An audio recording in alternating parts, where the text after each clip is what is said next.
Hi Pisces, tignan natin ang energy mo ngayon. Pisces, ano ang energy mo ngayon? Pisces, ano ang energy mo ngayon?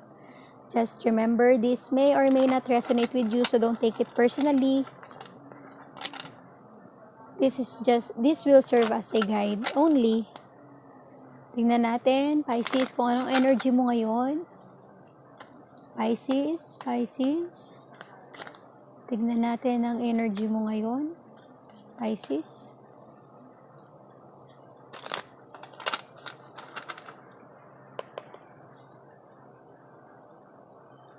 The Lovers.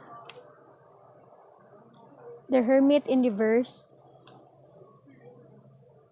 Six of Pentacles. Lovers.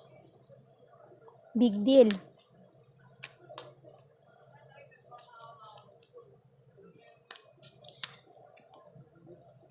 Siguro, na-encounter mo ngayon ang buhay pag-ibig mo ngayon na parang walang patutunguhan.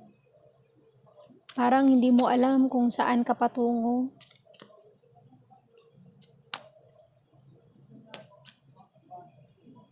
Parang kulang, parang feeling mo may kulang.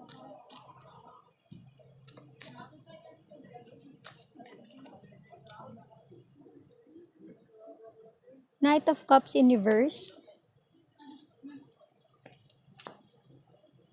Hindi ka fulfilled sa love life na meron ka ngayon. Siguro dahil may nasaktan ka. Tignan natin. May naiwanan ka? O baka dahil hindi ito personally ang gusto mo sa buhay mo. Two of Pentacles. Kaya naman pala, parang hindi ganun kaganda ang vision mo sa love life mo ngayon dahil dalawa silang gumugulo sa isip at puso mo. Hindi ka ganun ka-powerful ngayon, Pisces, kasi naguguluhan ka, hindi ka decided kung sinong pipiliin mo sa dalawa. Parang sa ngayon, wala sa'yo yung pagiging wise sa pagde-decide. Parang bulag ka ngayon sa pag-ibig. Normal lang yon, Pisces. Bulag ka sa pag-ibig. So, mas maganda kung hihingi ka ng advice sa ibang tao para makita mo ang mga iba't ibang pwede mong gawin sa buhay mo. Kasi pag bulag ka sa pag-ibig, one-sided ka lang eh. Hindi mo nakikita yung ibang bagay sa paligid mo. Hindi mo nako-consider yung ibang bagay sa buhay mo. So, mas maganda niyan, humingi ka ng tulong sa iba. Huwag ka mag-decide para sa sarili mo kung naguguluhan ka. King of Cups.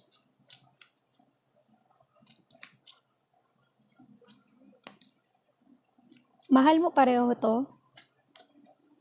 At mahal ka rin naman nila.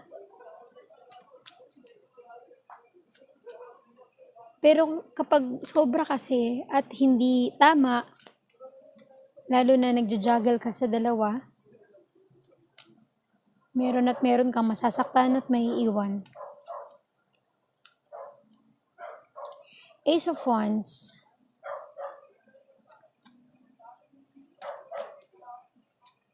Hindi mo makita yung enlightenment sa ngayon kasi nalilito ka. Kaya ang best advice sa iyo ngayon, hanap ka ng kaibigan mo na masasabihan mo ng sitwasyon mo. Mali man yan sa ngayon. At the end of the day, meron at meron ka mapupulot na aral sa kaibigan mo kung ano ba ang tamang desisyon para sa iyo. Huwag kang maglalaro sa dalawang puso, Pisces, kasi ikaw lang ang masasaktan sa huli. Ikaw lang ang maiiwanan sa huli. Lagi ang piliin mo ang tama at kung ano ang nararapat para sa'yo. May masaktan ka man,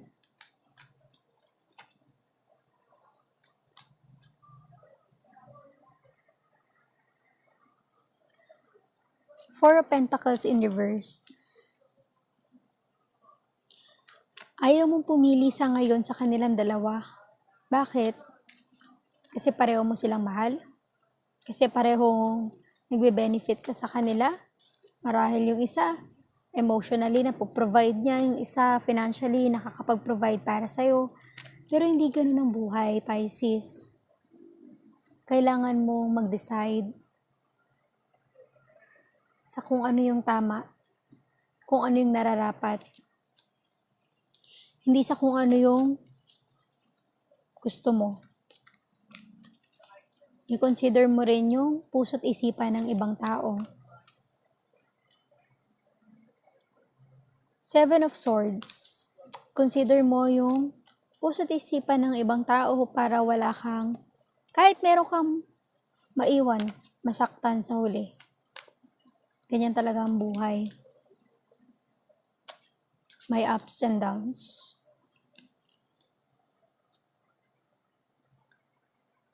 Two of Wands. This time, sana makapili ka na ng pipiliin mo sa kanilang dalawa. Alam mo sa sarili mo kung ano yung tama, Pisces. Yun ang piliin mo. May masaktan ka man, alin man sa dalawa. Isipin mo lagi na maging patas at hindi unfair sa isa na maiiwan mo.